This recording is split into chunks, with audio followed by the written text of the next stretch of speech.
Hello students, welcome back again your economics station unlock economics. आज की class के अंदर हम लोग बिजनेस एनवायरनमेंट का पार्ट 3 करने वाले हैं। बिजनेस एनवायरनमेंट पार्ट 3 मतलब व्यावसायिक अध्ययन का, व्यावसायिक वातावरण का पार्ट हम 3 करने वाले हैं। ठीक है,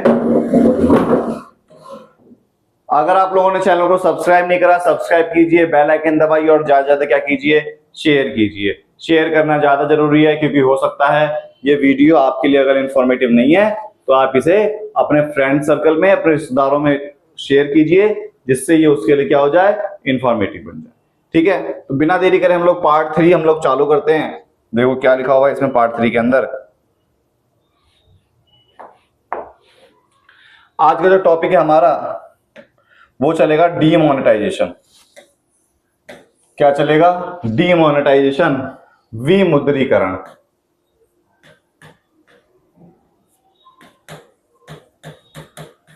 डीमोनेटाइजेशन, विमुद्रीकरण। It is a situation where central bank of the country withdraw the currency note certain demonetisation of the official mode of payment. मतलब जितनी भी पेमेंट थी मार्केट के अंदर उसको सब क्या करना है, विड्रॉ कर लेना। ऑन 8 नवंबर 2016 को हमारे देश की सरकार ने, इंडिया की सरकार ने डिमोनेटाइजेशन ऑफ 500 और 1000 रुपए के नोट को बंद करे। नोट वर महात्मा गांधी सीरीज के थे। It is also announce the issuance new 500 और 2000 के नोट। मतलब सरकार ने उसे बंद करके 500 और 2000 के नए नोट चालू करे। Bank no in exchange old note more than इतने पीपल, इसमें 105 पीपल से ज्यादा लोग मर भी गए थे। In the post demonetisation also small business cause less the about of lakh. मतलब जो स्मॉल बिजनेस है उसको लाखों का नुकसान हुआ। जॉब ऑफ 500 और 1000 note were 86% of the currency circulation demonetisation failure because 99% of demonetisation money bank. Demonetisation जो था वो एक सरकार के लिए एक फेलियर कहलाया क्योंकि लगभग 99.9% क्या था, 99.30% बैंक के पास जो था पैसा वापस आ गया।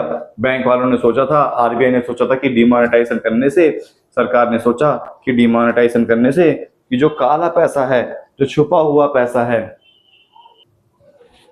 सरकार ने सोचा कि जो काला पैसा है, जो छुपा हुआ पैसा है वो वापस आ जाएगा, लेकिन ऐसा नहीं हो पाया।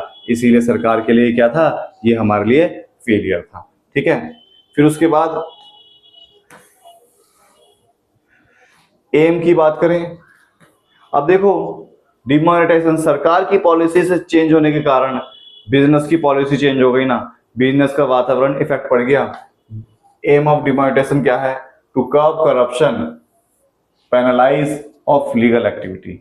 मतलब लीगल एक्टिविटी को ध्यान में रखते हुए करप्शन को पेनलाइज करना, करप्शन को खत्म करना। पॉसिमिट कैशलेस इकोनॉमी, कैशलेस इकोनॉमी को बढ़ावा देना, नगद रहित भुगतान को बढ़ावा देना। ठीक है, to stop circulation of black money in the market, जो ब्लैक मनी है मार्केट के अंदर उसको रोकना। प्रिवेंट टेरर फंडिंग, जो टेरर फंडिंग के लिए, जो आतंकवादी के लिए जो पैसा इकट्ठा होता है उसे रोकना। जो टैक्स चोरी कर रहे हैं उसे रोकना। Demonetisation done in various countries like Nigeria, Australia, Myanmar, बहुत सारे देशों में करा गया। India also face demonetisation, India ने पहले भी डिमोनेटाइजेशन फेस कर रखा है, लेकिन सबसे बड़ा फेलियर इसी समय माना गया। ठीक है,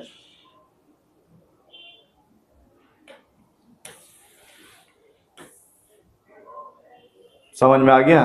तो हमारा जो है बिजनेस एनवायरनमेंट का टॉपिक क्या हो गया, बिजनेस एनवायरनमेंट का टॉपिक हमारा क्या हो गया, खत्म हो गया। इतना ही है बिजनेस एनवायरनमेंट के अंदर। बिजनेस एनवायरनमेंट का टॉपिक हमारा खत्म हो गया। बिजनेस एनवायरनमेंट को पढ़ने के लिए आपको पार्ट 1 पार्ट 2 देखना पड़ेगा। ये पार्ट 3 के अंदर डिमोनेटाइजेशन का टॉपिक था। अगर मुझे पता होता कि छोटा ही टॉपिक है तो मैं उसे पार्ट 2 में ही कवर कर देता। तो आज के लिए इतना ही। Thank you class.